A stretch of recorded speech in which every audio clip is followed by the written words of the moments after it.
What's up everybody, Sam here. Today's topic is something that I've seen a lot of people do. I've seen a lot of stories here on YouTube about people stalkers or creepy guys or girls stalking them and all this creepy stuff like that, or trying to pick them up. So I thought we would do a story time with Sam. And I want to tell you guys about my experience with a creepy man. Now mine probably isn't as intense as other people's stories. I was not almost kidnapped or anything like that.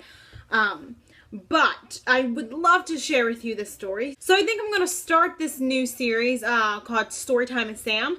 And I'm just going to tell you different events that's happened in my life that I guess kind of stick out. They probably won't be all bad like this one, but just, you know, certain events that kind of stick out and you guys might want to hear about.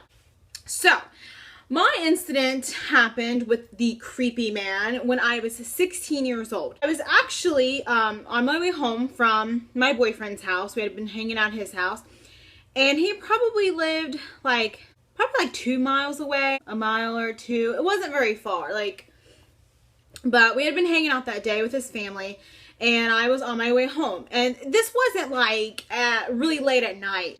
And I wouldn't consider where I lived a very dangerous area. I never had any issues other than, you know, this particular incident. Maybe a few others. But nothing like to where like I felt like my life was in danger or anything like that. So I wasn't living in like a really bad neighborhood either.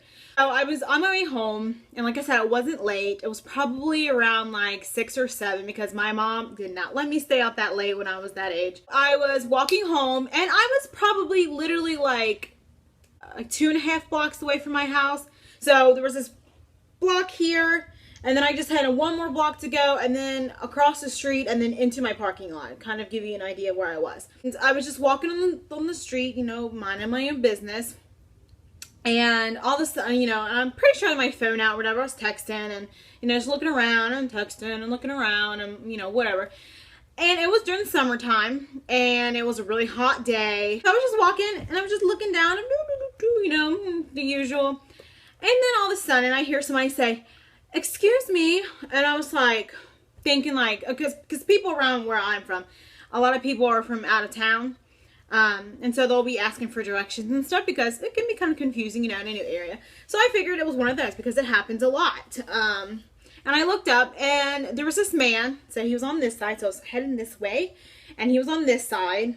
So the man was like, "It's pretty hot out here. Would you like a ride home?" And I was like, "No, thank you." You know, I was, you know, a nice person. I'm not one of those people who were like, you know, "Get away from me, you creepy man." I was a bit more shy, I would say. Like, I wasn't very, like, forward like that. So, I always wanted to be respectful to people, even if it kind of weirded me out a little bit. I always try to be respectful. So, I was like, no, thank you. He was like, "Are you sure? Come on, I'll give you a ride home." And I was like, "No, that's okay." And I was literally like, like 2 blocks away from my house. But I'm not going to be like, "Hey, I live right there," because then, like, what if he's like, "Hey, I'm going to follow you." So he's like, "All right." And he drove off. And so I didn't think nothing. I was like, "Oh, it's a creepy pervert man who was trying to get me to get in his car." But I didn't think like, "Oh, kidnapper, he's going to murder me," or anything like that. So I see him drive off, and he goes to the corner, because I'm halfway down the block, so I'm almost to the street to cross over to the next block. And so like I see him go to the corner, and he turns down that and, you know, goes that way and goes back around. So I was thinking, like, okay, like he's gone. So then I go back to my cadoodling, and then all of a sudden I hear, "Why don't you go ahead and get in the car? I can give you a ride home." And I look over, and he's back again. And I was like, "You gotta be fucking kidding me." And I was like, "No, thank you." I was like, "I'm okay." He was like, "Why don't you just get," he just kept like trying to like coerce me to get in the car. Like, "Come on, it's so hot out here. You know, you can cool down the car." And I was like, "No, I'm okay, thank you." And he just kept saying, like, "Are you sure?" I'm like, "Yeah." So then he was like, "All right." So he drives off again. He had been driving pretty fast because I wasn't quite to the corner when he came around the first time, but I wasn't that far away either. And I was kind of walking at a slower pace, you know, like, because I was like texting and stuff, and I'm not going to walk out in the street texting. So, and like I said, I wasn't thinking anything strange about it. So he had to have like zipped around that block pretty quick because he was back before I even reached, you know, the street. So he drives off for the second time, and I'm crossing the street finally, and I'm heading towards this little alley. And it's not like a dark alley where there's houses on this side and houses on this side. It's a very open place, because here's the jail. There's a jail right there with, you know, guards and cops and stuff. So there's a big jail right here, then a big open field, and then there's the alley, and then there's a little Family Dollar store right there. So the alley's really open, you know, like it's not like a dark, like closed-in alley. It's just where people can just cut through the alley instead of having to go all the way to one side of the block or all the way to the other. So I was heading down the alley where I was, well, heading towards where the alley was. And I was like looking around at this point because I was like, I really don't want him to come back around again, because he was really trying really hard to get me to get in his car. And I was like, not going to happen. I'm not getting in your car, man. I'm not going to wind up on 40 Hours Mystery. I was like looking around and stuff, and then damn it if I didn't see him again. He was coming back around the block. So at this point I was like freaked out, and I was right by the Family Dollar store, which is the store that I always go to. I know like I don't really know them personally, but I've seen them many times, like the workers that work there, so I felt more comfortable. You know, I'm with people, and like I said, it wasn't dark. Like it was light outside still. Like it was like 6 or 7 o'clock in the afternoon. So like I go into the store and I call my mom, and I'm like frantic at this point, and I was like, Mom, this guy, he's calling, he keeps trying to get me to get in his car, and he keeps circling around the block. And so basically my mom told me to wait there, and she had her boyfriend at the time, Kevin, who was like a stepdad to me. He actually came and like met me at the store and walked me home. And I didn't see the guy, but yeah, 3 times. That man was coming around for a 3rd time to get me in his car. Now, I'm not going to sit there and say that I had a near-death experience, because obviously I didn't. But, like, who knows? Who knows? If I would have been maybe a little bit younger or a little bit more naive, or maybe if I would have been a little bit farther away from my home, like, what if I would have been like, oh, well, it is hot, and I got, like, another 5 miles to go.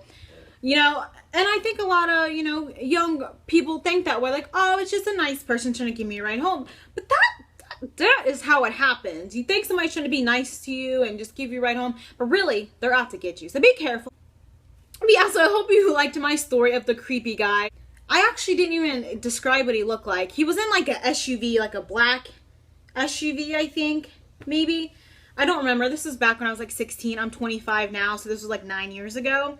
It was like, I know it was an SUV for sure, and it was like a black or like a dark blue SUV, and it was a white guy, kind of like heavier set. But other than that, I don't really remember what he looked like. But he was trying really hard for me to get in his car. And yeah. So I hope you guys enjoyed this story. If you guys have a creepy experience like that of a man trying to pick you up at a, you know, even if you weren't like young when it happened, like if it happened to you recently and you're an adult, write it down in the comment. Tell me about your story or your creepy encounter, because I know that as a female, I've had a few experiences like that. My sister has, and a couple of my friends have had experiences like that too. But just remember, don't ever get in the car with a stranger. I don't care how hot it is outside or how tired you are. Do not do it, because you never know. Like, they may seem like, even if it's a woman, like if you're a girl and you see a you know, another young girl or a woman or whatever ask, you know, oh, hey, you know, I can give you a ride. Don't do it. You know, just, people are crazy these days, and they will try and kill you. So be careful, be safe, don't trust strangers, and stay tuned for my next video. And of course, comment, like, and subscribe for more. This was Story Time with Sam. I'll see you next time. Bye, guys.